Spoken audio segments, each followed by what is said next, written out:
I am your friend, Dr. Charles Apoki. Today is Monday, June 9th. It's a public holiday. I treasure this t-shirt so much because one of my subscribers bought it from M&S in the UK, and it traveled all the way from Edinburgh to Glasgow to come and present it to me on the 27th of April 2025 on my 66th birthday. I was in the Yoruba Progress Union meeting when he came. He's a Yoruba man. He sat throughout the meeting and gave me this dress, this t-shirt. God bless you, sir. Bless you. Bless your family. People will celebrate you too. I really treasure it. Now, there is a trending video about a patient or patients that were helped by a good Nigerian to the Federal Medical Center, Abuja. These patients were road traffic accident victims. They got to the Federal Medical Center and the man asked the staff to carry the patient out of the car, one of them that was very badly injured, out of the car to the emergency unit inside. And the nurses displayed a very nonchalant attitude. It's wrong for me to say the nurses. I don't know if she's a nurse, a medical doctor, an auxiliary worker there. But one member of the medical team displayed a very nonchalant attitude. You could just see disinterest on her face. And there was one other man somewhere there.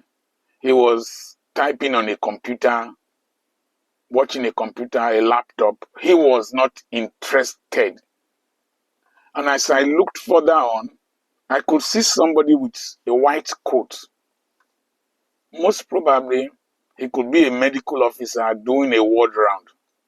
He did not even turn to come and inquire about what was going wrong.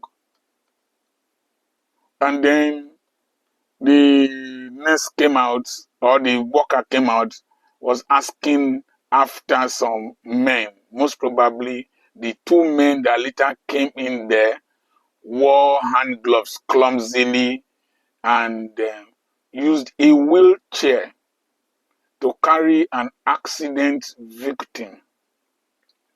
They didn't know if the man had a spinal cord injury. My father had an accident, had a spinal cord injury.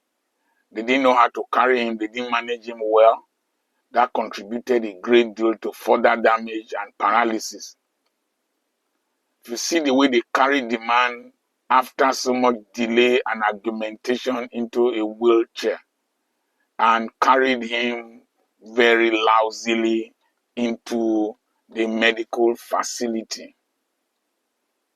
It was very nauseating and frightening because it could be any other person. 2 points, let's make 1 point very clearly. If that lady is a nurse or a medical doctor, she's not under any obligation, statutory obligation, to carry that man. She only has a moral responsibility to arrange for people to assist her to carry that man. You won't understand what I'm saying. Her duty ends at a particular point. In some countries, A nurse is not allowed to put up infusion. It's not her part of her training or duty. In Nigeria, they can do, but in other countries, she has to wait for a certified medical personnel to do that. Why I'm saying this, I have back pain and waist pain. I was so enthusiastic and zealous. I was always assisting in carrying some of these patients into the trolley in my hospital. Sometimes I will rush and help lift them from the car into the hospital. Today I have back pain. Be that as it may, the nurse should have shown, or the medical personnel should have shown more interest. Number two, I know you won't understand what I'm saying, so you might just come and start attacking me. Number two, one person said they had no hand gloves. Please note that. The next thing was that there was no stretcher or trolley to carry that man horizontally into the medical facility.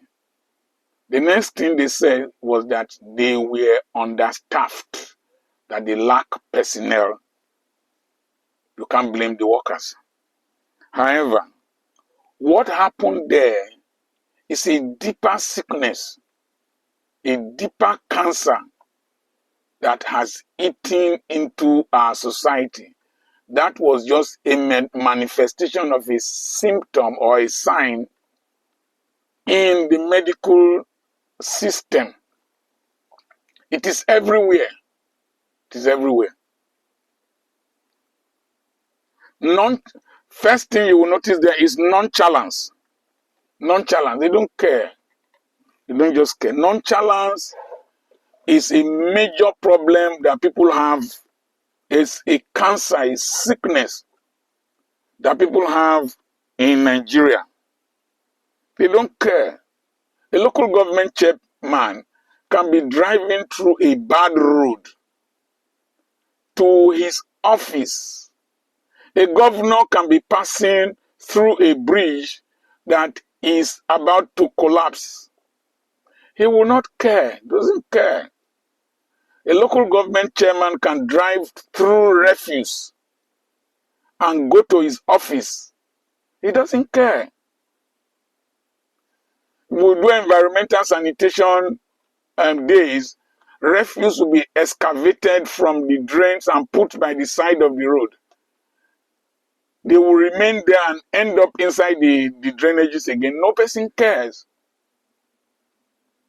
Somebody can wash plates in a canteen, wash soup and eba and all kinds of things and pour it on a tarred road. Nobody cares. Somebody can dig through a road that is newly tarred and lay pipes or whatever across the road. They won't repair it. Nobody cares.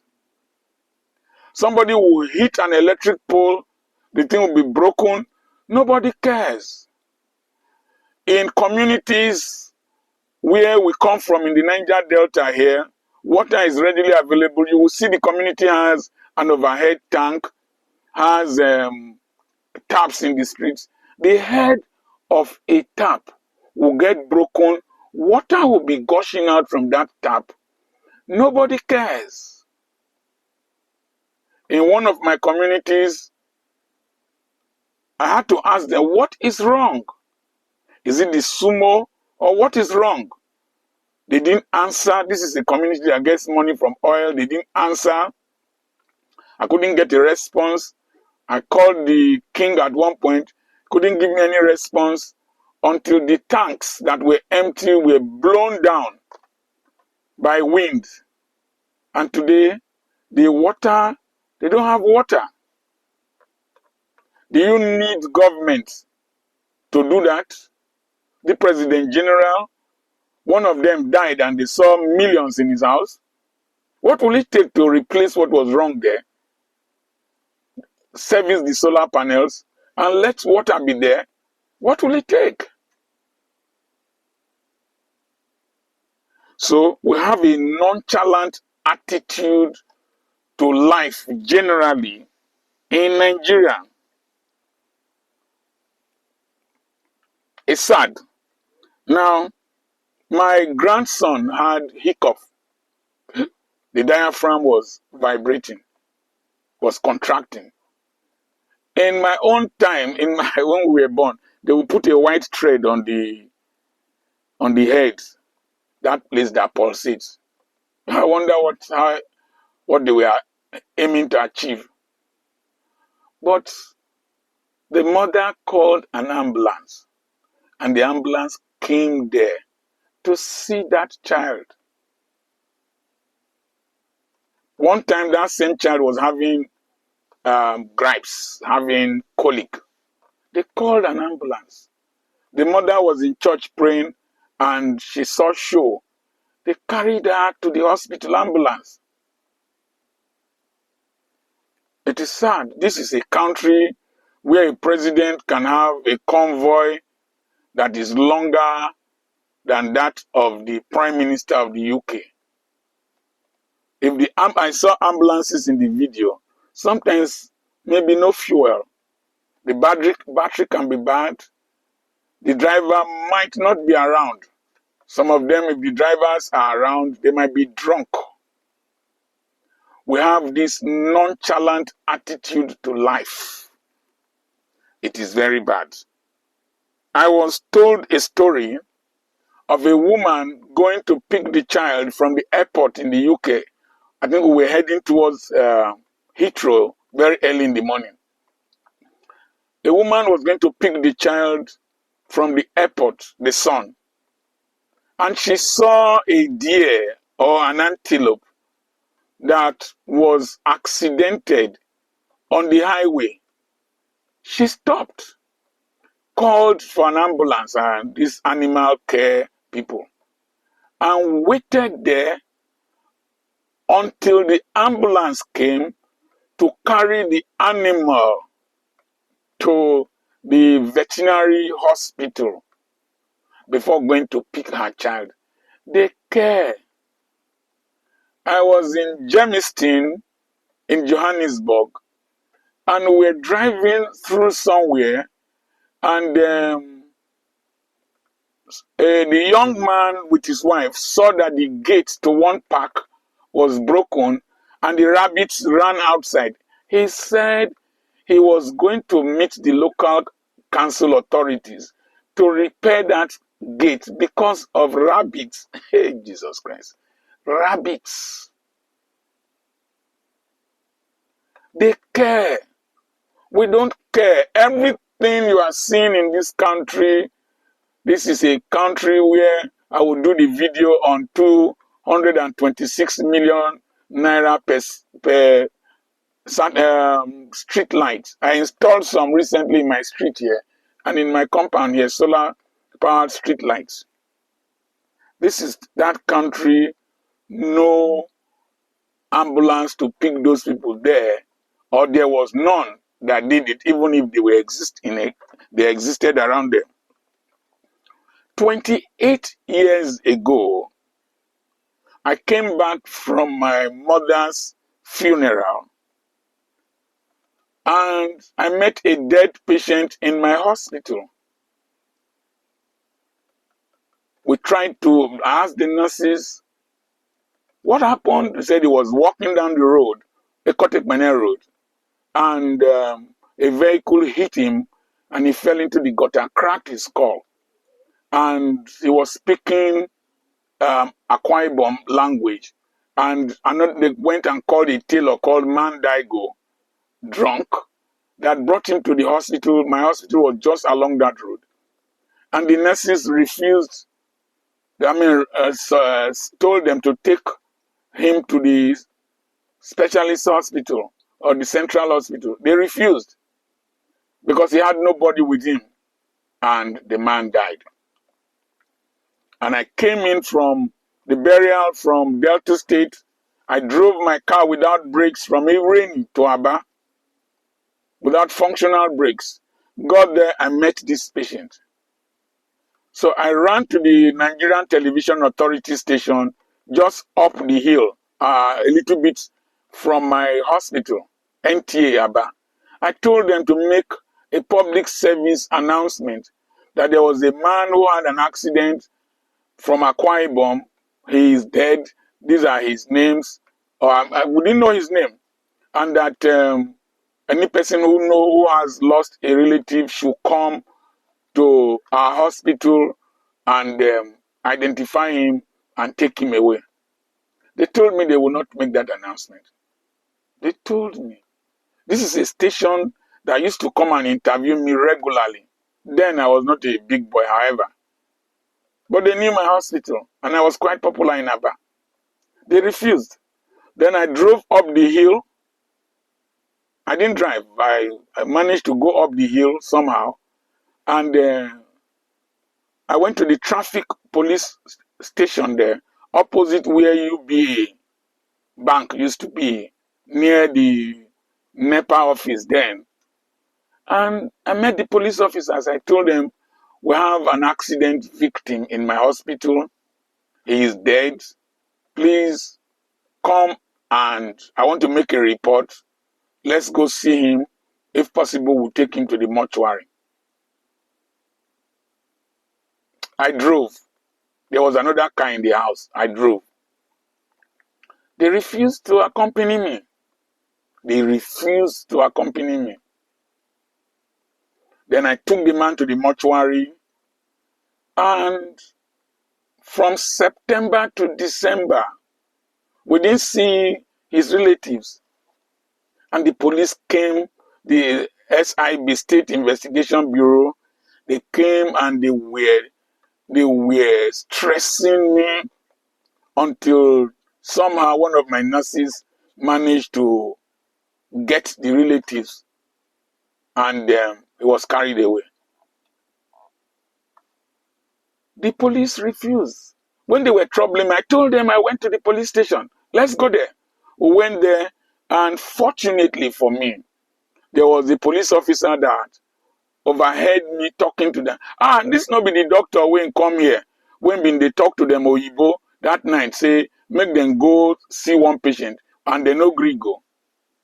And then trouble came. And that was how I left. I was able to be let free.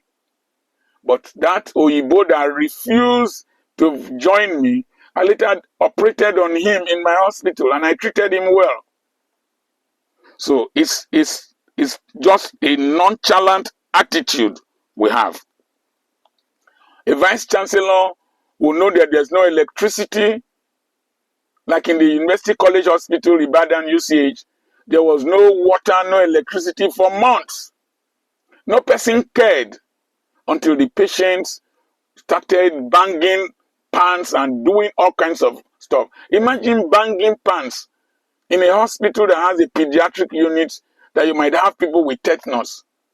Imagine banging pans in the University College Hospital, where the king of Saudi Arabia used to bring his family for treatment when we were in medical school. The king of Saudi Arabia, one of the best hospitals in the Commonwealth. No water, no electricity, and they don't care. They will explain. Set up a panel of inquiry. Explain. Students will be agitating. The VC will not say anything. They will not say anything until the students go on riot. They will go and call policemen who are also suffering, shoot tear gas and kill some few students, then close down the university. Nonchalance, we don't care. We're a careless country. And so, many people in that video are poorly trained. Poorly trained. Training is not the certification alone.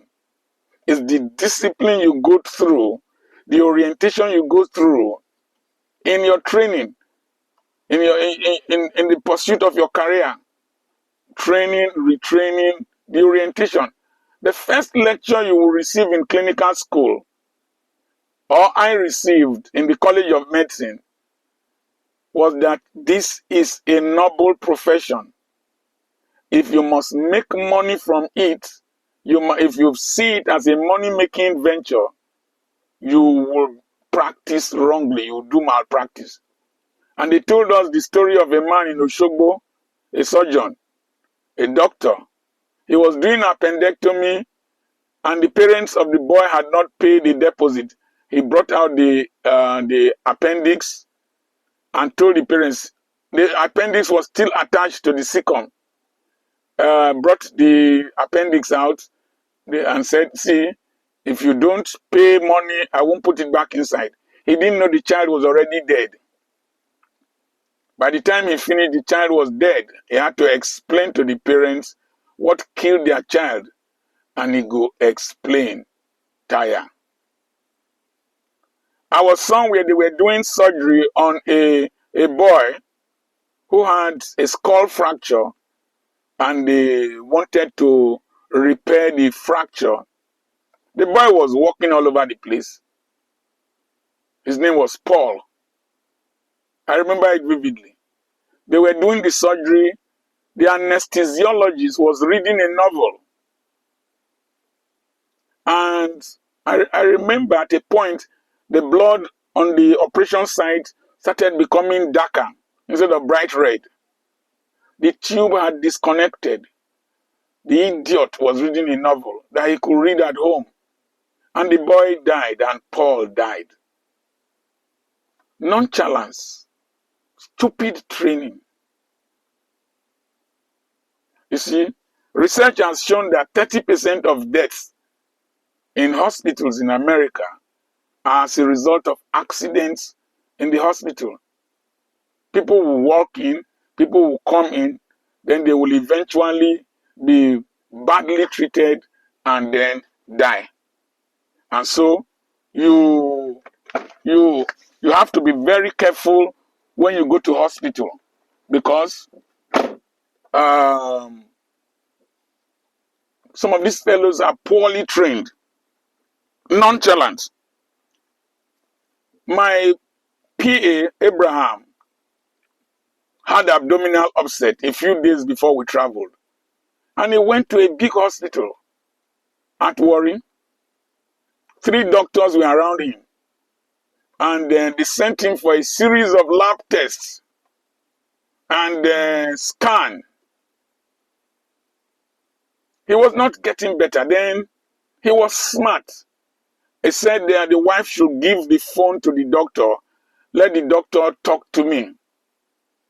I discussed with the doctor. A tailor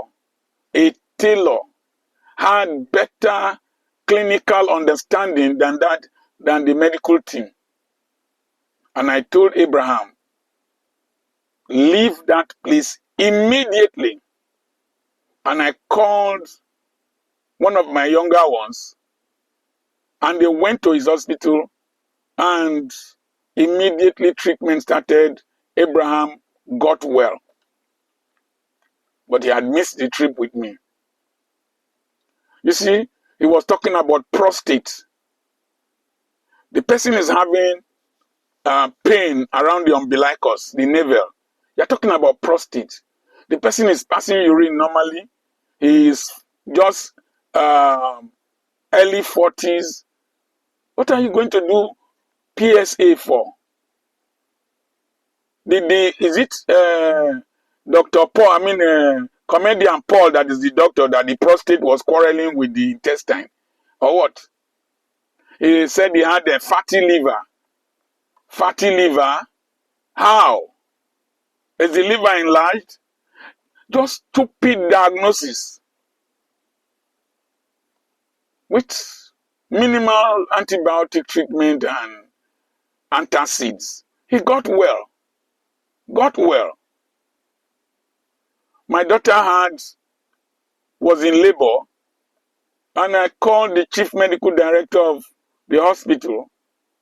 I got there.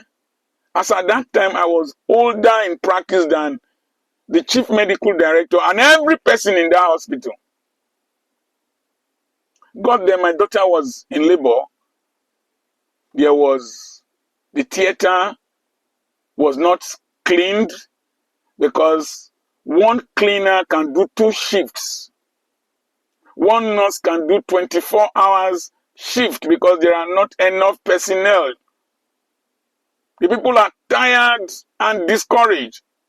We had to wait for a cleaner and a theater attendant that came from home to clean the theater and prepare it for surgery.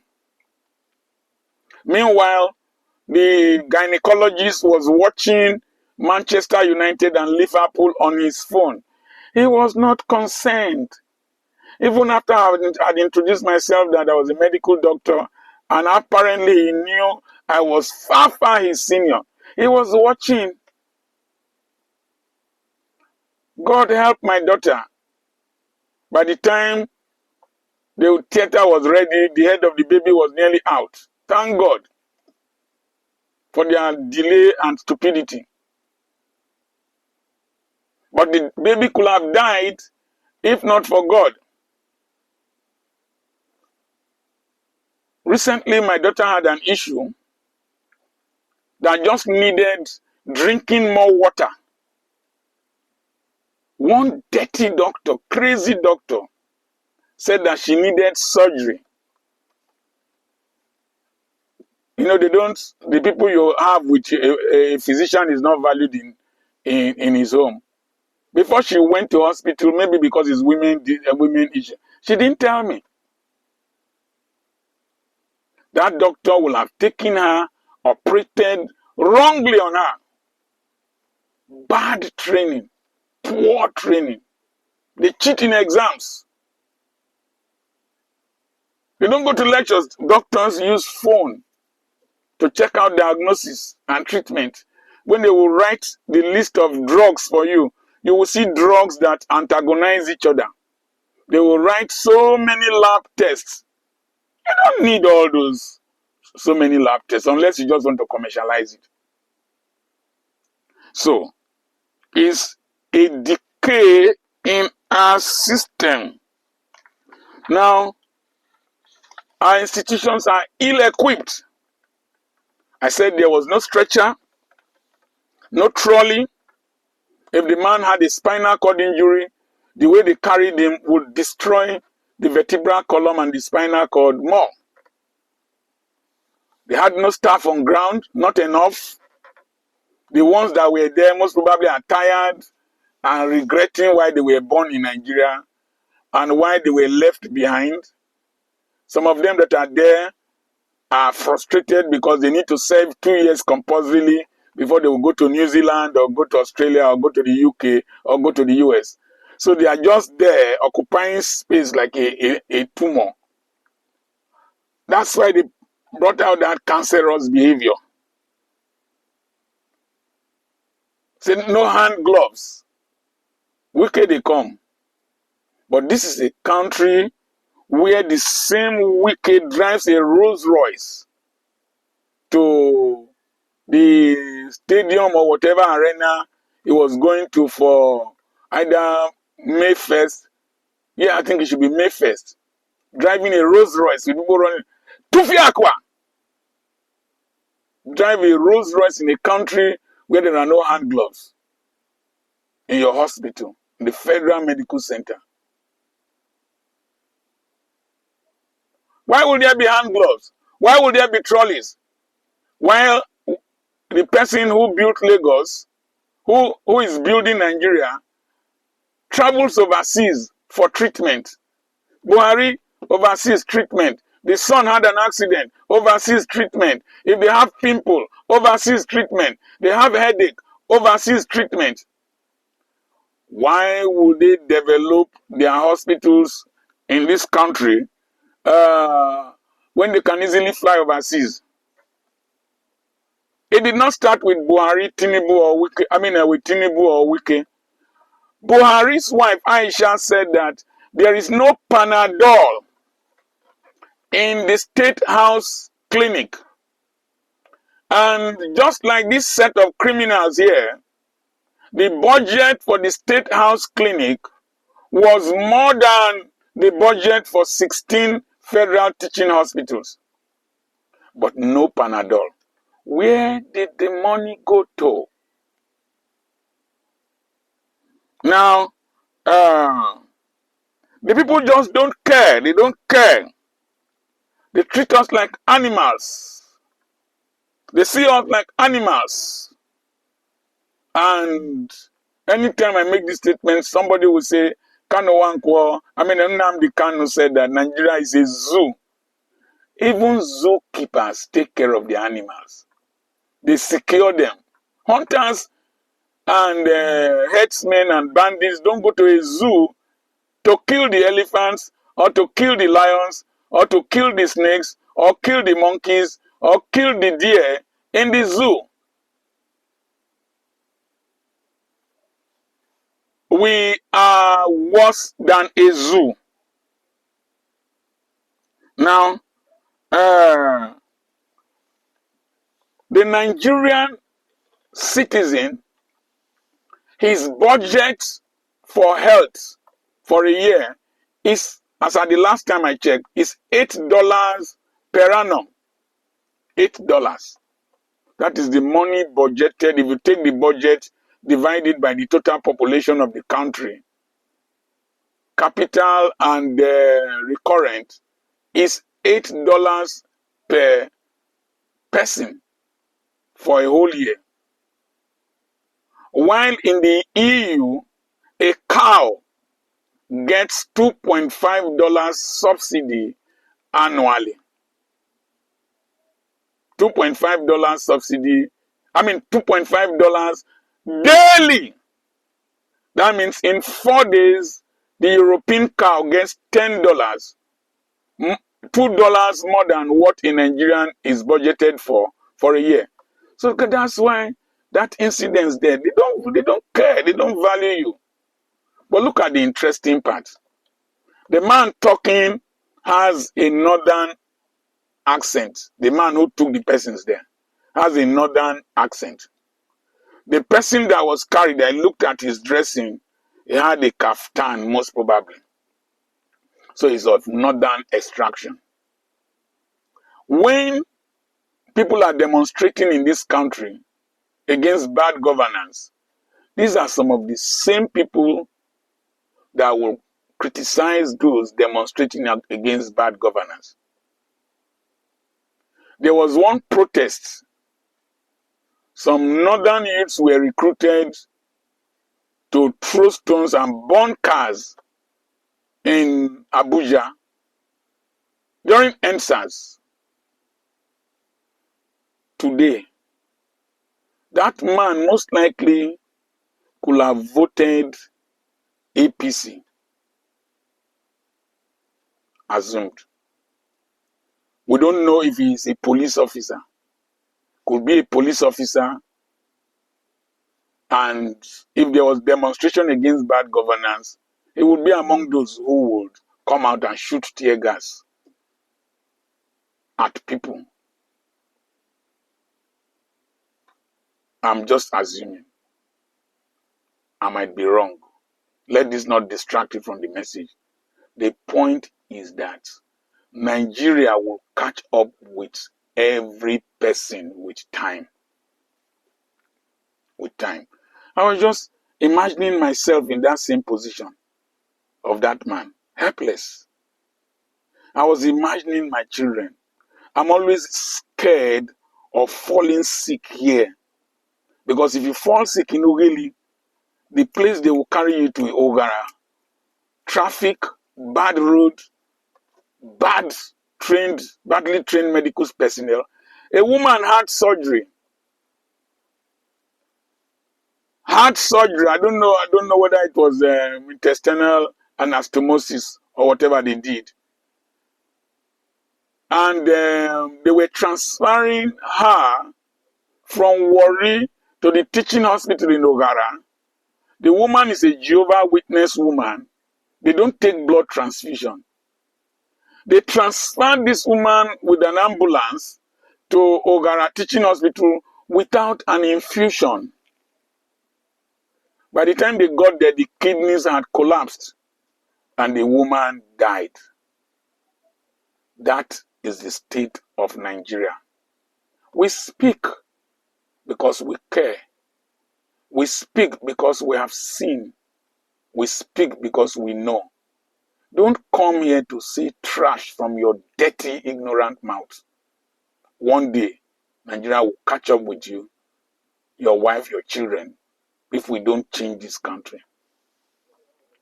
I am Dr. Charles Apoki. I have a webinar coming up on the 20th of June.